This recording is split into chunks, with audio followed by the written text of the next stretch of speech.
ကျောင်းမှာ calculus သင်ပေးတယ်သိပ္ပံဘာသာရပ်တွေသင်ပေးတယ်ဒါပေမဲ့တကယ်ဘဝမှာအရေးကြီးဆုံးဖြစ်တဲ့ငွေကိုဘယ်လိုကင်တွယ်ရမလဲဆိုတာကြတော့ဘာလို့တစ်လုံးမှမသင်ပေးခဲ့တာလဲ Number 10 common sense အခြေခံဗဟုသုတဝင်ငွေထပ်ပိုမတုံးဖို့နဲ့ခက်ခဲချိန်အတွက်ကြိုပြင်ဖို့ဆိုတာအခြေခံကြပေမဲ့ကျောင်းစာအုပ်ထဲမှာတော့ဒါတွေမပါခဲ့ပါဘူး Number 9 compound interest ပေါင်းဆက်အတိုးဆိုတာနှစ်ဖက်သွားတာပါ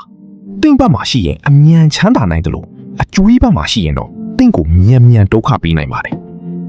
Number 10 emergency fund အရေးပေါ်ရန်ပုံငွေအလုပ်ပြုတ်တာပဲဖြစ်ဖြစ်ကျန်းမာရေးပဲဖြစ်ဖြစ်အနည်းဆုံး3လကနေ6လစာအထိအရန်ငွေသိမ်းထားဖို့လိုပါတယ် Number 9 standardized testing စာမှုဝေစနစ်ကျောင်းတွေကအမှတ်ကောင်းဖို့ကိုပဲအဓိကထားတာကြောင့်ငွေကြီးအသိပညာ financial literacy ကိုနောက်ဆုံးတန်းပို့ထားကြတာပါ Number 6 credit score အကျွေးရမှတ်ဒါဟာတင့်ရဲ့ဘဏ္ဍာရေးကျန်းမာမှုကိုတိုင်းတာတဲ့ကတိရပါဘဝမှာအောင်မြင်ဖို့ဆိုဒါကိုမဖြစ်မနေသိထားရပါမယ်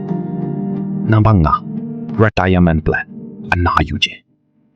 ငွေကြီးအသိဉာဏ်ရှိသူတွေဟာအသက်ကြီးတဲ့အခါစိတ်အေးကြဖို့အခုကတည်းကကြိုတင်စုဆောင်းနိုင်ကြတယ် Number 4 tax အခွန်ဆိုတာဘဝမှာရှောင်လွဲလို့မရတဲ့အရာပါဒါပေမဲ့ဒါကိုဘလို့နားလည်အောင်စီမံရမလဲဆိုတာကျောင်းမှာသင်ခဲ့ရလား Number 3 investing ရင်းနှီးမြှုပ်နှံမှု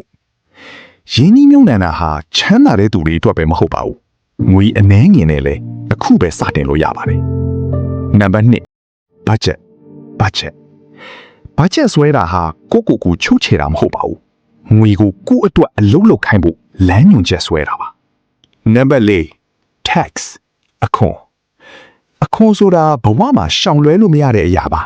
ဒါပေမဲ့ဒါကိုဘလို့နားလည်အောင်စီမံရမလဲဆိုတာကျောင်းမှာသင်ခဲ့ရလား Number 3 investing